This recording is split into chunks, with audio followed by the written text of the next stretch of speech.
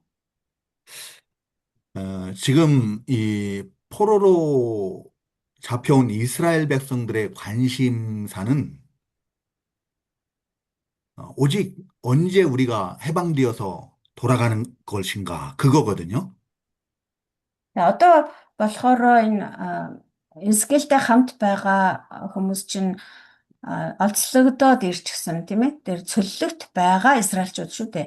Тэр цөллөгт байгаа Израильчуудын одоо хамгийн гол сонирхож байсан хамаг анхаарлаа одоо хандуулж исэн сэдэв бол хизээ бид нэр чөлөөлөгдөж нутагтаа буцах вэ гэсэн одоо сэдэв байсан.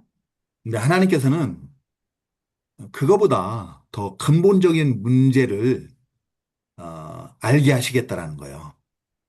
Гэтэл бурхан болохоор тэдэнд юу гэж хэлээд байна гэхээр тэр одоо чөлөөлөгдөж нутаг руугаа буцахаас илүү хамгийн чухал, хамгийн гол үндсэн тэр асуудлуудыг чинь би та нарт мэдүүлье гэж хэлж байна. 백성들이 자신들의 죄를 깨달아 알고 하나님께로 돌이키게 하시기 위해서 그들의 죄 문제를 얘기하시겠다는 겁니다. Өөрөөр хэлбэл Израилийн ард түмэн өөрсдийнхөө гин нүглийг ойлгож ухаарад тэг гимшээд эзэн бурхан руугаа эргэх ёстой гэдгийг энэ бол хамгийн чухал асуудал. Үүнийг л би та нарт одоо хэлж заах гад байна гэж эзэн хэлж байна. 하나님의 관심은 하나님의 백성들이 하나님께로 돌이켜서 그 관계가 회복되는 거예요. Бурхны одоо сонирхол, бурхны хамгийн анхаарч байгаа зүйл нь юу вэ гэхээр өөрийнх нь ард түмэн гэм нүглээсээ эргэж эзэн бурхантай харилцаагаа сэргээх явдал юм. 어, 그리고 이제 3절부터 5절까지는 예루살렘의 근본이 얼마나 절망적인 상태였는가를 보여줍니다. За тэгээд 3-5 дугаар эшлэлдэр болохоор Иерусалимийн одоо нөхцөл байдал ямар тийм үнэхээр одоо ахын аргагүй тийм ээ гутармаар тийм өрөвдмөр байдалтай байгаа вэ гэдгийг тайлбарласан байна. 예, 버려진 갓난 아기의 비유에서 예루살렘의 그 근본이 절망적인 상태였음을 이렇게 비유로 설명하고 있어요. За энийг болохоор одоо тэр хаягдсан төрөнгүүтээ тэр төрсөн өдрөөл хаягдсан одоо нялх хүүхэдтэй зөөрлөж хэлсэн байгаа. Тэгээд энэ Иерусалимийн одоо тэр уг үндэс нь үнэхээр одоо ингэж авах юмгүй үнэхээр өрөвдөлттэй юмаа болсон гэдгийг энэ зөвлөлөөр хэлсэн байна. 3절에서 예루살렘의 근본과 난 땅은 가나안이요, 아버지는 아모리 사람이요, 어머니는 햇 사람이라고 이렇게 증거하고 있습니다.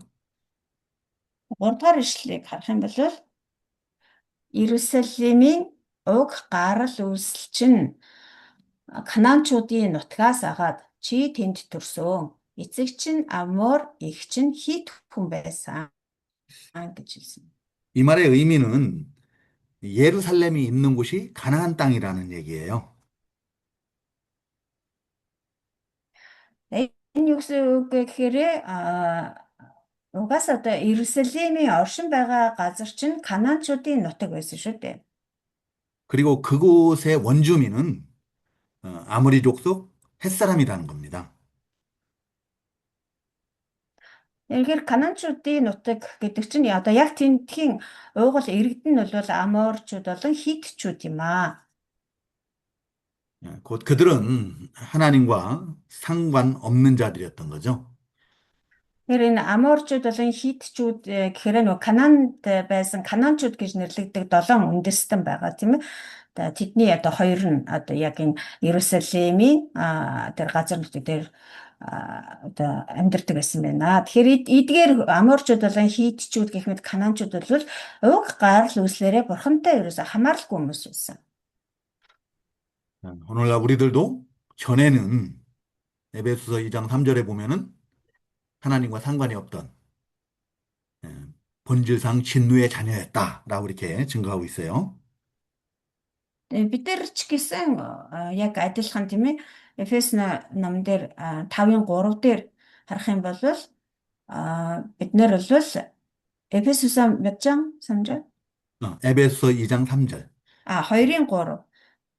Эфес 2-ын 3 дээр бид нар бол уур хилэнгийн хүүхдүүд байсан гэж хэлсэн байгаа. 음, Энэ ертөнцийн замнал бай агаар хөвшин дуулуургүй өгүүдийн дотор тэр сүнсийг дагаж амьдардаг байсан гэсэн. 그리고 이 4절과 5절에서는 2-ын 3 уур хилэнгийн хүүхдүүд. 아기가 태어나면은 탯줄을 자르고 물로 씻기고 깨끗하게 하고 강보에 싸는 거는 뭐 보편적인 일이지요. Дөрөвдүгээр ишлэл дээр сарах юм бол одоо хүүхэд ингээд төрлөө гэхэд хүйг нь таслаад угааж цэвэрлээд тэгээд одоо зөөлөн даавуугаар үлгийднөө гэдэг бол одоо бүхэл хүн төрлөختөнд нийтлэг байдаг тий угаасаа хүүхдийг бол яг тэгш одоо тосож авдаг юу одоо гэдэг нь бол бүх хүн төрлөختөнд нийтлэг ойлголт. 그리고 이 고대 근동에서는 이 위생의 목적으로 또 소금도 뿌리고 기름을 발라주고 그랬던 것 같아요. За энд болохоор бас давсаарч өрүүлээгүй гэж хэлсэн байна те. Давсаар өрнө гэхэр чин тэр ялах хүүхдийг юуг нь өрөх юм болоо гэд гайхахаар байгааз тэгтэл энэ эртний одоо ойрхон орнуудын улсуудын тэр өрнөц яс заншил бололтой эрүүл ах үеднээс өөрөөр хэлбэл ариутгах тийм одоо зорилгоор давс цацсах ч юм уу тос түрхэх тийм одоо бас зангалыг хийдэг байсан бол та. 예. 그러나 그런 기본적인 보살핌도 받지 못했다라고 증거하고 있는 거예요. За тэгээ хүүхдийг бол одоо ингэж одоо арчилж торддгоо тий бүх хүмүүсийн одоо мэддэг зүйл нийтлэг ойлголт байгаа. Гэтэл энэ 4-р ишлэл дээр одоо Иерусалим буюу одоо Израилийн ард түмнийг зөөрлөж хэлэхдээ хүүхдийг хүртэл тэгж одоо угаадаг байтал та нар одоо яг тэр үндсэн тийм арчилгаа тордлогоогч тэр хайр халамжийг та нар аваагүй авч чадаагүй гэж хэлсэн байна. 들에 버려진 갓난아기처럼 절망적인 그런 상태였다라는 거죠. 예루살렘의 시작이. Хээр талд хаягдсан нялх нярай хүүхэд шиг тийм одоо хинтэж тоогдолгүй бүгдэд жигшигдсэн одоо тийм л одоо сул дорой эхэлсэн гэсэн үг. 어, 예루살렘의 시작이라고 할 수 있는 믿음의 조상 아브라함의 아버지 데라는 여호수아서 24장 2절에 보면은 우상 숭배하던 자였거든요. 여호수아서 여호수아서 24장 2절. За тэгээ Иерусалимийн эхлэлийг яриад байгаа шүү дээ тий чиний одоо гарал үүсэлж уг гарал чинь ийм одоо нялх хүүхдийг хүртэл ингэж бөөцөлж арчилж тордож ингэж өрөвдөж одоо хүлээж авдаг гэтэл Иерусалимийн эхлэл одоо Иерусалим анх одоо төрөхдөө бол тийм байж чадаагүй одоо тэгж хинч өрөвдөж нэрээгүй. Тэгэхээр Иерусалимийн эхлэл гэж юу хэлээд байна гэхээр Одоо тэр Авраамийн эцэг Терак гэж хэлж болно. Яг л Авраам бол одоо нөгөө итгэлийн өвдөц гэдэг утгаараа эхлэл одоо Иерусалимийн эхлэл болсон гэж үзэх юм бол Авраамийн эцэг нь Йошуа номын 24-ийн 2 дээр харах юм бол одоо шүтэн уралдаг тийм хүн байсан гэж хэлж байгаа. 하나님께 버려진 것 같은 보잘것없는 그런 존재였던 거예요. Өөрөөр хэлэх юм бол тэр шүтэн хийдэг байсан гэдэг чинь одоо шүтэн шүтдэг байсан одоо эзэн бурхныг бол огт мэддгүй эзэн бурханд хаягдсан хүн байсан гэсэн үг шүү дээ. Тэгэхээр үүнийг одоо хэлж байгаа чиний эхлэл бол төрөхдөө чи одоо бурханд жигшигдсэн хаягдсан бурхантай огт хамааралгүй нэгэн байсан гэж хэлж байна. 6절에 보면은 하나님께서 그런 글을 보시고 어, 그 피투성이라도 살아있으라고 두 번씩이나 반복해서 말씀하십니다. За 6 дугаар ишлэгийг харах юм бол за тийм одоо өрөвдөлтөй нэгэн байсан чамайг би одоо цуснадаа тийчлэн хэвтэж байхыг чинь хараад чамд амьдр гэсэн юм аа. Үнэхээр цусны дундаа хэвтэж байхад чинь би чамд амьдр гэж хэлсэн гэж. Хоёр ч удаа амьдр гэж хэлсэн гэж давтаж хэлсэн байна. 하나님의 말씀은 능력의 말씀이거든요. Бурхны үг гэдэг бол үнэхээр хүч чадалтай үг байдаг. 말씀으로 세상 모든 만물을 창조하신 능력의 말씀이에요. Бүх дэлхийн ертөнц түн дээр оршигч юмсыг үгээрээ бурхан бүтээсэн. Тэгэхээр бурхны үг бол тийм л хүч чадалтай үг байдаг. 그 말씀으로 죽을 수밖에 없는 그 버려진 갓난아기에게 생명을 부여하신 거예요. Яг тэр хүч чадалтай үгээрээ цусан дунд одоо үхгээд тарчлаад тийчлээд хөвтөж байсан тэр нялх хүүхдэд амьдр гэж хэлсэн байна. Өөрөөр хэлбэл тэр үгээрээ амьныг өгсөн байна. 그 말씀의 능력으로 죽음을 생명으로 바꾼 거예요. Бурхан өөрийнхөө тэр хүчрхэг үгээрээ үхлийг амьд болгож өөрчилсөн байна. 그 피투성이 버려진 아기를 살리시고 또 그를 이제 구원의 손길을 베푸시고 돌보신 거예요. Тэгээд цусандаа хутгалдаад үхгээд тийчлээд хөвтөжсэн тэр нялх одоо тэр балчир одоо үр гэх юм уу одоо Иерусалим гэх юм уу түүнд бурхан амьдр гэж хэлж амийг өгч түүнийг үхлээс аварсан байна. өөрийнхөө мотрийг сонгож 7절에서는 그 결과가 들의 풀같이 많게 되었다라고 이렇게 증거하고 있습니다. за тэгээд үүний үр дүн нь юу болсон бэ гэхээр 7 дугаар ишлэл дээр тэр хээрийн өвснөгөө адил өсөж өндөр болж одоо гой сайхан чимэглэл зөв насанд хүрчээ гэсэн. Бас одоо ургаж гүйцсэн гэх мэтчлэн зөвлөж хэлсэн байна. 하나님께서 그 예루살렘의 시작인 그 아브라함을 어떻게 돌보셨는가 잠깐 설명을 드리면요.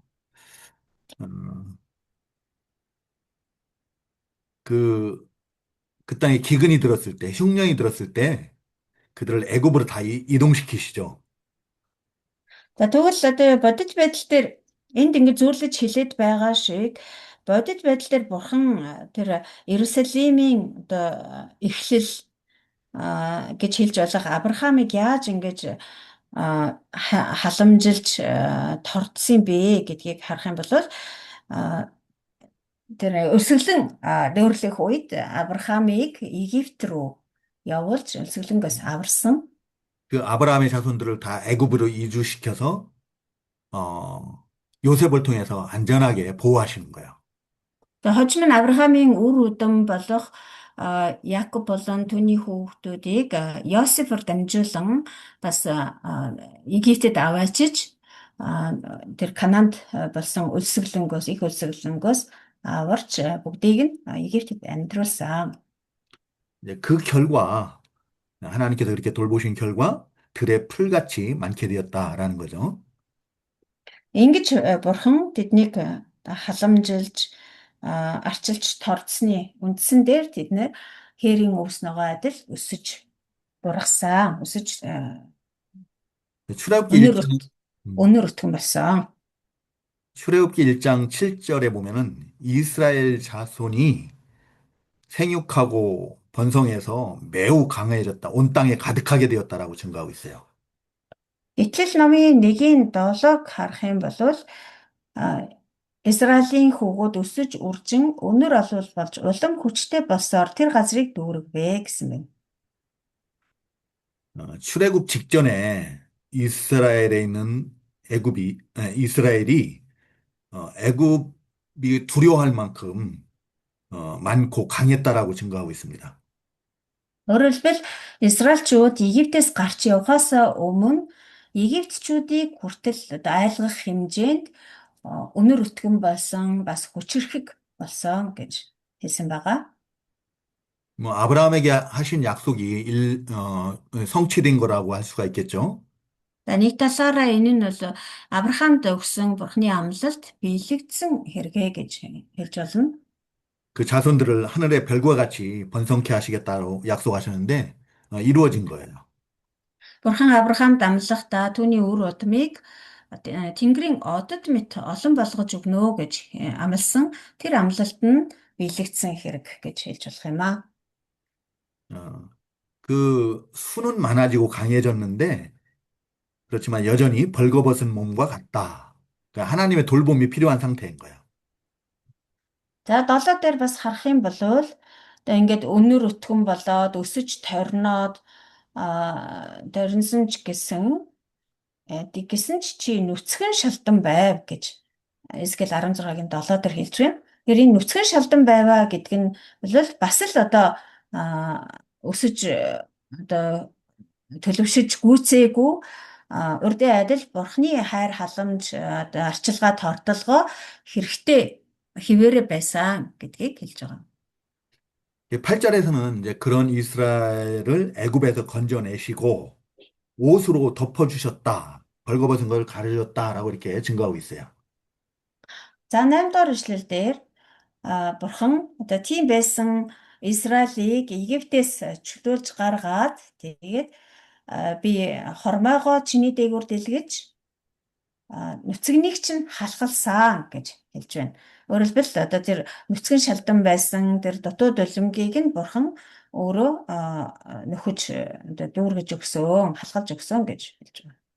예, 옷으로 하나님께서 옷으로 덮어주셨다라는 말은 어떤 이 보호를 의미한다라고 그래요. Тэгээ энэ хормойгоо чиний дээгүүр дэлгэж халахалж өгсөн гэдэг нь болохоор утга нь болохоор одоо хамгаалж өгсөн гэсэн утгатай. 결혼을 위한 프로포즈와 같은 행위래요. Ингэж хормойгоо дэлгэж халахалж өгнө гэдэг нь бол бас одоо гэрлэх гэж байгаа хүндээ гэрлэх санал тавьж байгаатай адилхан утгыг илэрхийлдэг байна. 상대방을 부양하겠다라는 그 의지를 나타내는 거래요.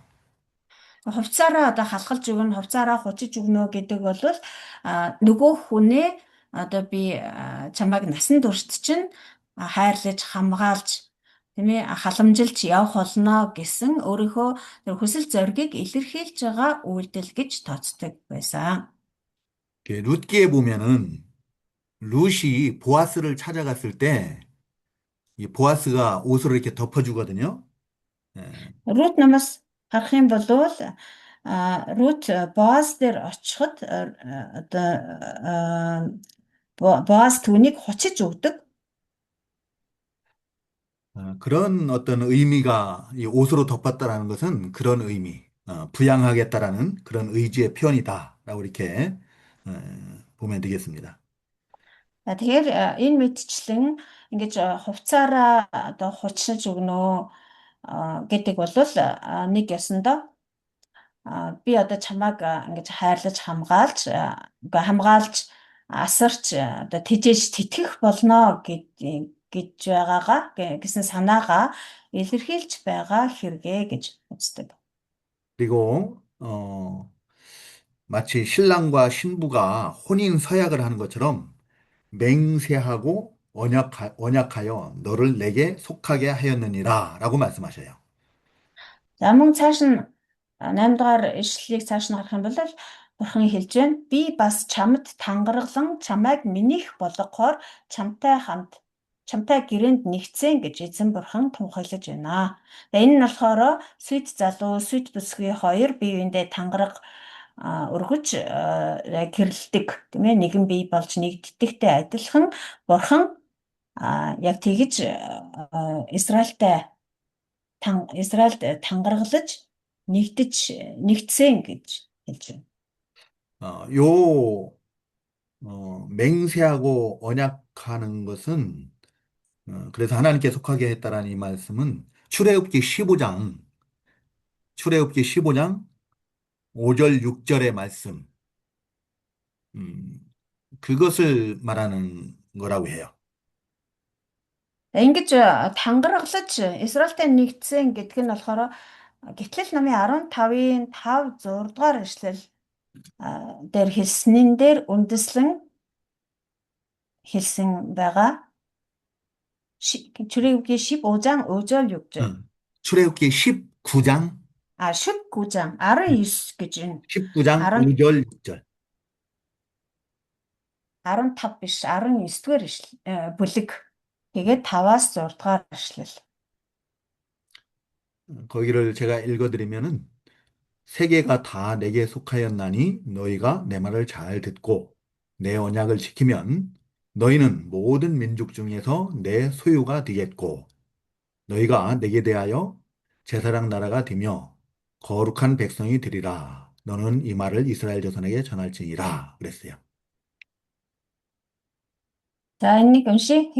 Гитлэл 19-ийн 5-аас 6.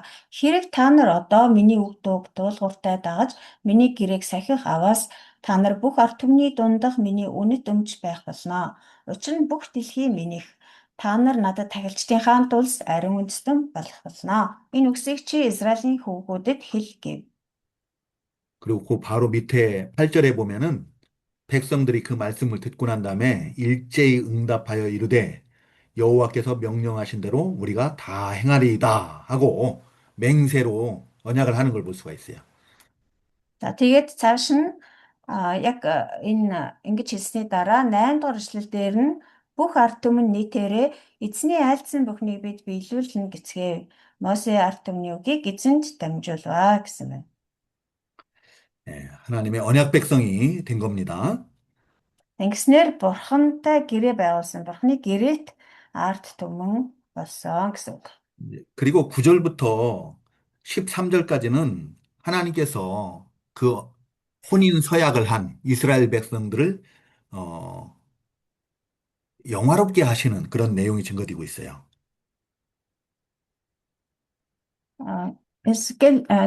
에스겔서죠. 에스겔서. 네, 에스겔서 그렇죠. 에스겔서 오늘 본문 9절에서 13절까지 하나님께서 언약을 맺은 За. 이스라엘 백성들을 영화롭게 영광스럽게 했어요. За дараа нь эргээд Эзекиэл 16-гийн 9-өөс 13 дугаар ишлэлийг харах юм бол Бурхан ингэж одоо гэрээ байгуулж нэгдсэн тэр Израилийг яг л одоо өөрийнхөө сүд бүсгүй мэтэр одоо гойч чимэглэж тэгээд сүр жавхлантай болгоно гэж алдаршуулнаа гэж хэлсэн байна. 갓난아기 때 누려보지 못한 것들을 다 누리게 하신 거야. Өөрөөр хэлбэл нөгөө нялх байхдаа бол ерөөсөө тийм хайр халамж үзээгүй тийм ээ баг үлгийдүүлж байгаагүй тэр Израилийг Бурхан одоо ингэж гэрээ байгуулж одоо Израильтай нэгдэснээрээ тэр нялхтаа үзээгүй тэр хайр халамж тэр бүхнийг эдлүүлнэ гэж хэлж байна. 심지어 13절에 보면은 왕후의 지위에 올랐다라고 이렇게 증거하고 있습니다. 13절요? 네, 13절 마지막에 보면 Аа, за тэр ч битгий хэлэл а 13 дугаар ишлэлийн тэр төгсгөл хэсэгт харах юм бол тиймээс чи ихэд үдсгэлэн гоо хатан мэт тэргүүн алдартай болсон гэж хэлсэн. 왕 대신 하나님의 아내가 되게 하신 거예요. 신부가 되게 하신 거예요. Өөрөөр хэлбэл одоо хаан жинхэнэ хаан болох тэр бурхны сүд бүсгүй буюу хатан болгосон хатны тэр одоо байр суурин дээр Израилийг аваачсан гэж. 가장 존귀하고 뛰어난 존재가 되게 하신 거예요. Өөрөөр хэлэх юм бол хамгийн одоо дээд хамгийн одоо тэргүүн тэр байр суурин дээр аваачсан гэсэн үг. 14절에 보면은 그 화려함으로 그 명성이 이방 중에 퍼졌다고 그래요. За дараа нь 14 дэх эшлэгийг харуул дараа нь гоо үзэсгэлэнгээс чинь болж чиний нэр алдар үндэстнүүдийн дунд тархсан. 그래서 이방 나라 왕들이 솔로몬 때 보면은 막 예물을 가리고 찾아오고 그러죠. За тэгээ үүнийг бид нэр Соломоны үеэс маш тод харж болно тийм ээ. Бүх одоо улс үндэстнүүдийн тэр хаан хаттан хамгийн одоо тэр эрхэм дээд үнцэнтэй бэлгээ Соломон дээр авчирч түүнд одоо бараалгасан байдаг. 14절의 말씀은 다윗과 솔로몬의 시대를 가리킨다고 봐요. Энэ 14 дугаар ишлэл бол ерөнхийдөө Давид болон Соломоны цаг үеийг илэрхийлж байгаа гэж хэлж болно. 버려진 핏덩이 갓난아이 같았던 이스라엘을 하나님께서 강하고 존귀하게 하셨어요.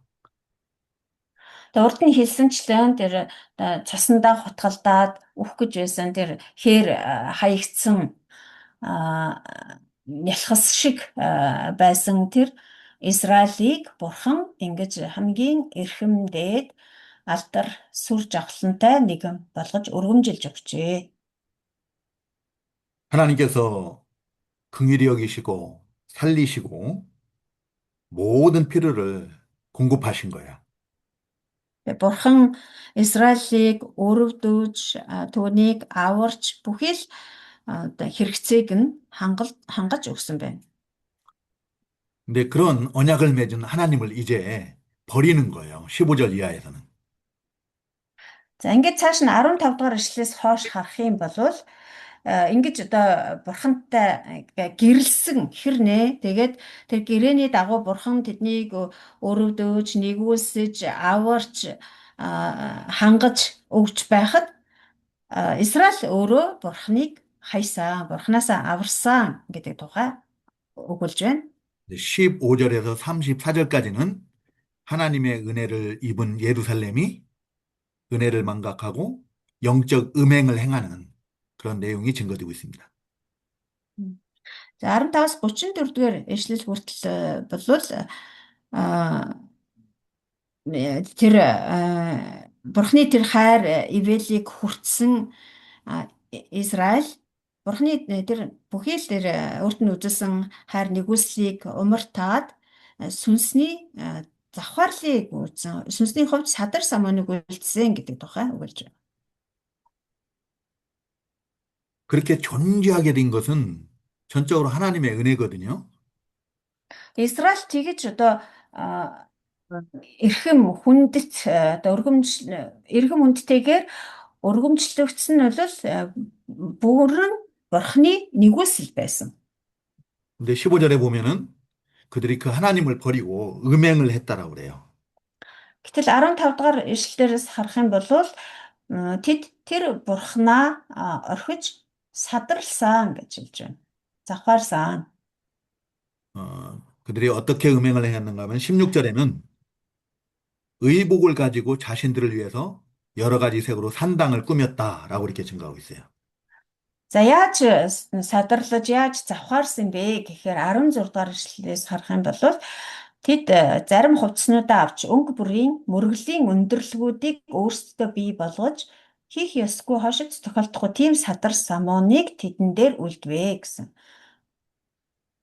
예, 이 의복은 신랑 되시는 하나님께서 주신 거거든요.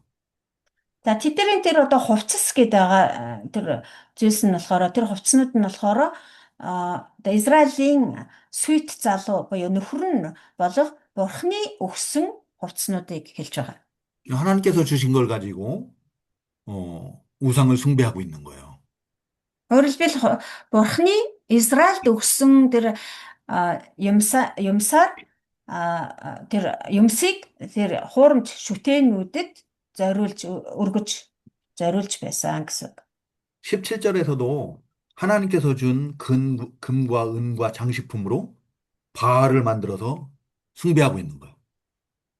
Цааш нь 17-ыг харах юм бол Бурхны өгсөн алт мөнгөөр тэр Баал буюу тэр хуурамч одоо энд эрэгтэй хөрөг дүрс хийсэн гэж байгаа энэ Баалыг хэлж байгаа л да.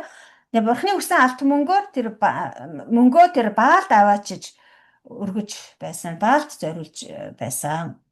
18절에서도 계속 반복해서 말씀하고 계십니다. 18 дээр ч гэсэн бас адилхан давтаж хэлж байна. 또 19절에서도 하나님께 드려야 될 그 소재물들을 가지고 우상 숭배를 한다라고 말씀하셔요. За мөн 19-р ишлэл дээр болохоор Бурханд өргөх ёстой тэр эдийн өргөлүүдийг болохоор бас тэр хуурамч шүтээнүүдэд авчиж өргөж байсан. 호세아서 2장 8절에 보면은 이런 내용이 같은 내용이 증거되고 있어요. Хосea номын 2-ын 8 дугаар ишлэлийг харах юм бол яг үүнтэй адилхан агуулгыг өгүүлсэн байгаа. 곡식과 새 포도주와 기름은 내가 그에게 준 것이요. 그들이 바알을 위하여 쓴 금도 내가 그에게 더하여 준 것이거늘 그가 알지 못하도다. 라고 이렇게 말씀하셔요. За Хосea 2-ын 8 дээр гэвч түүнд үр тариа шин дарс тос өгөгч нь түүний дээр мөнгө алтыг мөн аривжуулагч нь би байсан гэдгийг тэр эс мэджээ. Баалд тэгээд тэр бүгдийг зориулжээ гэсэн байна. 20절에 보면은 20절과 21절에서는 심지어 하나님께서 기업으로 주신 자녀까지 우상 숭배의 제물로 삼아서 바쳤다라고 그래요. За Эзекиэл 16-гийн 20-21-ийг цааш нь харах юм бол одоо тэр алт мөнгө эрдэнэс эдийн өргөлөөр одоо ханахгүй зогсохгүй бүр Бурханаас тэдэнд өгсөн үр хүүхдээ хүртэл тэр шүтээнүүдэд идүүлэхээр өргөж байсан гэж. 네, 자녀들을 죽여서 우상의 불 가운데로 지나가게 했다라고 이렇게 증거하고 있습니다. 21 дээр нь болохоор хүүхдүүдээ нядлаад тэр шүтээнүүдэд өргөхийн тулд гал дундуур гаргасан. Үр хүүхдээ нядлаад тэднийг гал дундуур гаргаж шүтээнүүдэд өргөсөн. 피투성이인 채로 버려졌던 그 갓난아기 시절을 생각을 못하는 거예요. Израиль ерөөсөө өөрсдийгөө нөгөө цусан тутгалдаад өөх гээд хөвтөж байсан, хаягдаад хөвтөж байсан тэр нялх үеэ ерөөсөө эргээд санахгүй байгааг энд харуулж байна. бүр мартчихсан байгааг харуулж байна. 이스라엘 백성들이 그 하나님의 보호를 받았지만 그 은혜를 망각하고 천년에 이르 거의 900년입니다. 모세로부터 율법을 받은 후로부터 거의 900년, 에스겔 시대까지 900년에 이르기까지 계속 반복되는 죄를 우상숭배를 하는 거예요. Тэр бурхантай байгуулсан тэр гэрээгээ мартаад тэр бурхнаар хамгаалуулж бурхны тэр хайр ивэлийг хүртэж байсан тэр бүх Израиль одоо мартаад тэгээ Мосегоос Эзекиэлийн үе хүртэл 900 гаруй жил хугацаа байгаа. Тэгээ энэ 900 гаруй жилийн хугацаанд энэ одоо гин үгэл энэ сүнсний завхаарлаа дахин давтаж үлдсээр байсан. 그들의 그러한 죄로 인하여서 하나님께서 그들을 치신 거거든요. Тэдний тэр гим нүглийнх нь улмаас бурхан тэднийг цогсон хэрэг. 그래서 그들이 지금 바벨론의 포로로 잡혀온 거예요.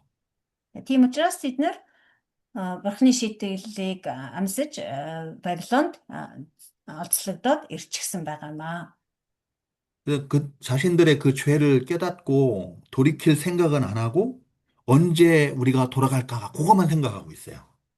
Тэг өөрсдийнхөө одоо энэ гим нүглээ ойлгож ухаарад тэр гим нүглээсээ эргээ гимший гэж бодохгүй зөвхөн л хизээ бид нар одоо нутгаар буцах юм бэ гэдгийг л бодож байсан. 하나님께서는 이런 말씀들을 통해서 이스라엘의 근본적인 문제가 무엇인가를 어, 깨달아 알게 하시려고 이 말씀하시는 거예요. Тэгэхээр бурхан энэ бүгдийг Израильд хэлж байгаа нь Израилийн одоо өөрийнх нь яг үндсэн асуудал юу юм бэ гэдгийг тэдэнд мэдүүлэхийн тулд эдгээр үгсийг хэлж байгаа. 제발 좀 하나님께로 돌아오라고 관계 회복을 하자고 말씀하시는 거거든요. Над руу эргээд ирээ, харилцаагаа сэргээе гэж хэлээд байгаа хэрэг. 그리고 이제 23절 이하에서는 예루살렘에 화가 있을 것을 말씀하십니다. За цааш нь 23 дугаар ишлээс хойш харах юм бол Иерусалимийн талаар золгүй гэж бурхан тунхаглаж байгаа. Өөрөөр Иерусалим ямар одоо хөөр хилэлтэй золгүй байх вэ гэдэг талаар өгүүлж байна. 지금까지의 모든 악을 행한 후에 24절, 25절에 보면은 또 누각을 건축하고 뭐 제단을 쌓고 뭐 이렇게 했다라고 그래요. Тэгээ үдийг хүртэл тэр үеийг хүртэл одоо энэ тэр бүх одоо өмнөх ишлүүдэд дурдсан энэ тэр бүх одоо хилэнцэд явдлыг үйлдчихээд тэгээд 24 дугаар ишлэлдэр өөртөө зориулж бунхан барьж талбай болгонд мөрөглийн өндөрлгүүдийг босгосон. 그들이 누각을 건축하고 높은 대를 쌓는 목적은 우상 숭배를 위해서였거든요. Тэг ингэж бунхан барьж мөрөглийн өндөрлгүүд босгоно гэдэг чинь бид нар хиймэл шүтээнд үйлчлэхийн тулд эдгээрийг барьж босгож байгаа. 거기 뭐, 그 지금까지 뭐 바알이라든가 아니면 아세라라든가 이런 우상이었는데 그 뒤에 뭐 모든 지나가는 자에게 그런 거 보면은 아세라에 그치지 않고 모든 족속의 우상을 다 숭배하려고 했다는 거예요. Тэгээ одоо энэ хүртэл тамгийх давтагдаж дурддагчээсэн шүтээнүүд хэм бол одоо Баал, Ашера гэх мэт байгаа тийм ээ.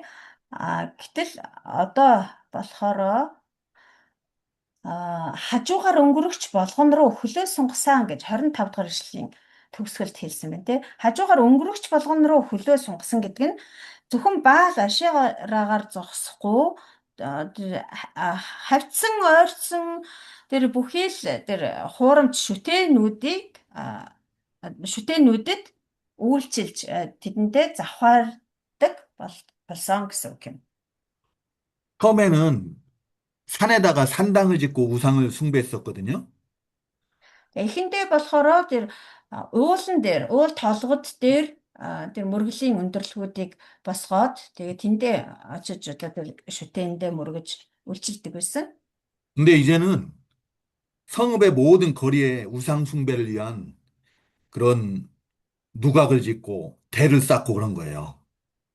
Гэтэл одоо болохоор бүр давраад яасан бэ гэхээр гудамж болгоны үзүүрт одоо хот руугаа орж ирээ хотын гудамж болгоны үзүүрт мөргөлийн өндөрлгүүдийг бариад тэндээ тэр шүтээнүүдтэй үйлчилдэг мөрөгдөг болсон.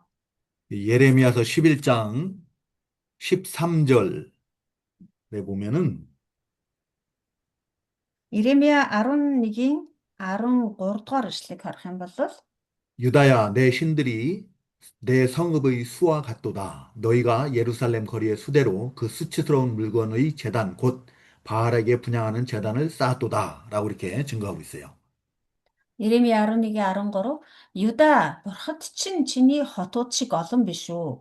Та нарын ичгүүрт зүйлд босгосон тахилын ширээнүүд буюу Баалд утлаг өгүүлэхээр босгосон тахилын ширээнүүд Иерусалимийн гудамжнууд шиг олон ажээ гэсэн байна. 성읍이 있는 곳마다 뭐 길거리마다 그냥 다 우상숭배를 위한 제단들을 쌓은 거예요. Эндээс харах юм бол хаана л хот байна, хаана л одоо гудамжууд байна. Тэгээд хот болгонд бүр тэр тэгэл гудамж болгонд тэр тахилын ширээнүүд мөргөлийн өндөрлгүүд босгоод тэгээд тэр шүтээнүүдэд үйлчилдэг болсон байжээ. 그렇기 때문에 그들에게 화가 있을 것이라고 말씀하시는 거예요.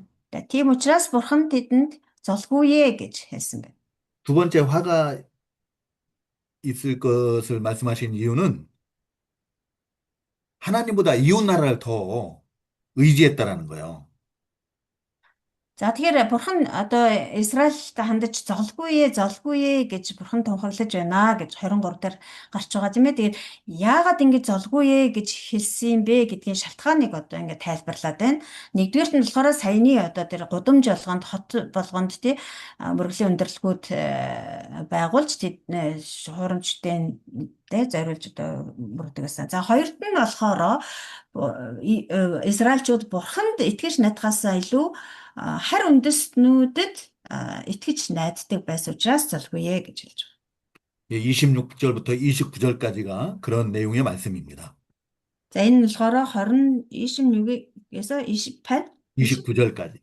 26-аас 29 дэх эшлэлдэр энэ тухайг болж байгаа. 거기에 보면 애굽을 의지하는 그런 내용이 26절에 증거되고 있죠. Тухайлх юм бол 26 дугаар эшлэлдэр чи тачаангүй хөрш Египтчүүдтэйгээ садарсан. Намайг уурлуулахаар завхаарлаа оршуулсан гэж хэлж байна. 27절에서는 애굽을 의지하는 이스라엘을 블레셋을 통해서 괴롭혔다라고 이렇게 증거하고 있어요. За тэгээ 27-д нь болохоор тэгж Египтчүүдтэй садарсан Израильчүүдийг Филистчүүдээр дамжуулан ичгүүрттэй байдалд тушаасан. 그럼에도 또 28절에서는 또 아수르를 의지했다라고 이렇게 증거하고 있습니다.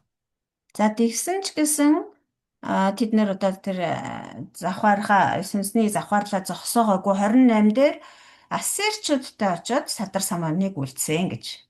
그리고 29절에서는 갈대아 곧 바벨론을 의지한 것을 증거하고 있어요. 29 дээр болохоор халдайтай авлимж ихээр завхаарлыг үлдсэн. халдайчууд гэдэг нь болохоор Вавилончуудыг хэлж байна. 하나님께서는 이웃 나라와 동맹을 맺지 못하게 하셨어요. Тэгээ бурхан Израилийг хурц зэрэгэлдээ улс орнуудтайгаа холбоотон болохыг зөвшөөрөөгүй. 또 혼인을 하는 것도 금하셨어요. Бас тэдэнтэй гэрлэхийг ураг барилдахыг ч гэсэн хориглосон. 왜 그랬는가 하면은 당시에 고대 근동의 모든 나라마다 자국을 보호하고 번성케 한다고 하는 그런 민족 신들이 있었어요. Яагаад тэгсэн бэ гэхээр тухайн үед боёо одоо эртний ойролт орнуудын улс орнуудын дунд ямар одоо тийм соёл одоо сэтгэлгээ байдаг байсан бэ гэхээр улс үндэстэн болгонд өөрийнх нь тэр улс үндэстнийг одоо хамгаалж байдаг сахиусан тэнгэр гэх юм уу одоо тэр сахин хамгаалдаг бурхан байдаг гэж үздэг байсан. 근데 동맹을 맺거나 또 혼인을 하게 되면은 자연스럽게 그 이방의 신이 이스라엘에 들어오게 되거든요. Тийм учраас хэрвээ одоо тэр хар улсуудтай хар үндэстнүүдтэй холбоотон болох юм бол альсгэл одоо ураг байралтаж гэрлэх юм бол одоо аянда тэр хар үндэстнүүдийн шүтээнүүд нь тэр одоо өөрсдийг нь хамгаалдаг гэж үздэг гурамч бурхад нь Израилийн дунд нэвтэрч орж ирэх ихээс аргагүй болох байсан. 하나님의 백성들이 신앙의 순수성을 보호하기 위해서 동맹과 혼인을 금하신 거예요. Тийм учраас бурхан өөрийнхөө ард түмний дээр итгэл үнэмшлийг цэвэр ариун байлгах үднээс итгэл үнэмшлийнх нь цэвэр ариун байдлыг хадгалах хамгаалах үүднээс хурц зэрэгэлдээ тэр харь үндэстнүүдтэй холбоотон болох юм уу эсвэл гэрлэж ураг барилдахыг хориглосон байгаа. 영적으로 타락하지 않게 하기 위해서 그렇게 하시면 Сүнс 되거든요. Мгм. Сүнсээр ялзарч завхрахгүй байлгахын тулд 솔로몬이 얼마나 위대한 하나님의 사람입니까? тэг Соломон хаан гэхэд л ямар агуу бурхны хүн байсан бэлээ дээ. 근데 그런 솔로몬이 이방 여인들과 혼인을 했을 때 그 여인들이 자기들이 섬기던 신들을 다 가지고 들어온 것을 볼 수가 있어요. Гэтэл тэр Соломон харь үндэстэн эмэгтэйчүүдтэй гэрлэж тэднийг одоо өөрийн хатан татвар юм болгож гэрэлсэн. Тэгэхэд тэр харь үндэстний эмэгтэйчүүд өөрсдийнхөө тэр шүтдэг шүтээнийг хурамч бурхтаа аваад хурж ирсэн. Тэгээ тэрнээс болоод Соломон уналтанд орсон. 솔로몬까지도 그 우상들을 숭배하기 위해서 산당을 짓고 했다고 그러잖아요. Соломон хүртэл өөрөө тэр шүтээнүүдэд зориулж мөрөглийн өндөрлгүүдийг босгож байсан гэж хэлсэн. 근데 당시에 이스라엘 백성들이 이처럼 애굽, 아수르, 갈대아 이런 나라들을 의지했다는 거예요. 동맹을 맺고 도움을 구하고 그랬다는 거죠. Яг түүнтэй адилхан Эзекиэлийн үеийн тэр Израильчууд ч гэсэн энэ хөрс цэргэлдээ Египт, Филистчүүд, Ассирчүүд, Халдейчүүд буюу Вавилончууд гэх мэт ийм улс орнуудтай одоо холбоотон болж тэдэнд найдаж түшиглэж байсан байна. 위기의 때 하나님을 의지해야 되는데 하나님이 아닌 애굽, 아수르, 뭐 바벨론 이런 나라를 갖다가 더 의지했던 거예요. 그러니까 우상인 거예요, 그것도. Аюул тулгарсан үед эзэн бурхандаа итгэж найдаж түшиглэх ёстой байтал бурхан биш харин тэр Египт, Ассир, Халдайчууд, Вавилончууд гэх мэт улс орнуудад илүү итгэж найдаж тэдэнтэй холбоотон болж байсан. Тэгээ энэ нь өөрөө бас бурханы эсрэг тэр шүтэн шүтж байгаа хэрэг юм аа. 이러한 모든 행위를 가리켜서 30절에서는 이스라엘을 방자한 음녀라고 이렇게 방자한 음녀의 행위라고 그런 행위들을 그렇게 말씀하십니다. Тэгээ энэ бүхнийг бүгд нь одоо хамруулад 30 дугаар ишлэл дээр юу гэж дүгнэж хэлсэн бэ гэхээр Израилийг ичгүүргүй завхаа эмийн үйлдэлийг хийсэн гэж хэлсэн байна. 30절 마지막에 보면 네 마음이 어찌 그리 약한지라고 이렇게 말씀하시는 거 볼 수 있어요. 30 дугаар ишлэлийн тэр төгсгөлд харах юм бол зүрх чинь юутай их дороотвоо гэж эзэн бурхан тунхаглаж байна. 이스라엘 백성들이 그게 죄라는 걸 모르질 않아요. 다 알아요. Израильчууд болохоор энэ бүхэн гим нүглээ гэдгийг мэдэхгүй биш мэдж байсан. 근데 마음이 약해서 그걸 끊지를 못하고 계속 우상 숭배를 하는 거예요. Харин зүрх сэтгэл нь ийм дорой байсан учраас дороотолд орчихсон байсан учраас тэр одоо мэдээд байгаа гим нүглээ ерөөсө таслан зогсоож чадахгүй байсан. 하나님께서 그런 우리의 연약함을 아시고 늘 하나님의 선지자들을 자주 보내셔서 가르치시고 책망하시고 또 징계도 하시고 그러는 거죠. Бурхан бидний тийм сул доройг мэддэг учраас цаг ямагт өөрийнхөө тэр иш үзүүлэгчдийг илгээж тэднэрээр дамжуулан биднэрт зааж, сургаж, бас зэмлэж, ухааруулж, заримдаа бас шийтгэж, сургамжилж байсан. 우리 하나님 우리의 연약함을 다 아십니다. Бурхан бидний сул дорой байдлыг бүгдийг нь мэднэ. 단지 먼지뿐인 존재임을 다 아셔요. Бид нар бол хумхын тоос төдий тийм сул дорой оршихуунууд гэдгийг маш сайн мэдчихэдэг. 그래서 때마다 우리를 불러서 가르치시고 교훈하시는 거예요. Тэгэх болгонд бид нарыг дуудаад өөрлөгөө эргүүлээд зааж сургаж байдаг. 이제 31절부터 그 마지막 34절까지는 이제 창기로 이렇게 비유를 하셔요. 34절에서 31절부터 34절까지.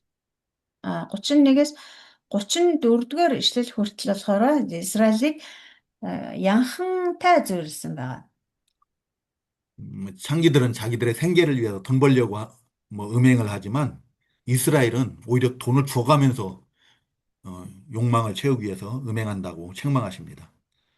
34절까지죠. 예, 31-ээс 34 хүртэл Израилийг янхан хүнтэй зүйрлсэн. За тэгээд одоо янхан гэдэг чинь одоо нөгөө а өөрөө одоо бие үнэлээд тэгээд түүнийхээ хөлсөнд мөнгө авдаг шүү дээ. Тэгээд бусдаас гэтэл Израиль яаж яасан бэ гэхээр өөрсдөө мөнгө төлөөд одоо өөрсдөө тэр шүтээнд тэр өргөл барьцаа аваачиж өгөн барин завхаардаг тэр шүтээнүүдтэй завхаардаг байсан юм. Сүнснээ. 자, 이제 말씀을 마치도록 하겠습니다. 예, За өнөөдрийн хичээлээ өгөр давсгая. 우리 하나님의 은혜를 입은 자들이에요. Бид нар бол бүгдээрээ Бурхны нэгүслийг хүртсэн хүмүүсээ. 그 하나님의 은혜를 망각하지 않았으면 좋겠어요. Тэр Бурхны нэгүслийг мартахгүй байвал сайн байна. 우상은 하나님보다 내 마음에 더 높은 곳에 차지하고 있는 것이 우상입니다. Шүтэн гэдэг бол миний зүрх сэтгэл дотор Бурхнаас дээгүүр байр эзэлчгээд байгаа, дээгүүр залраад байгаа бүхэн бол шүтэн юм аа. 우리가 과거 이스라엘 백성들처럼 지금 그런 길을 가고 있지는 않는지 한번 우리가 돌아봐야 돼요. Бид нэр өөрсдөө ч гэсэн эртний тэр Израильчууд шиг тийм замаар явж байгаа юм биш байгаа да гэж эргцүүлж харах хэрэгтэй. 예, 마치고요. 혹시 질문 있으면 질문 받겠습니다. Хичээлээ дуусгая. Асуулт байвал асууж болно.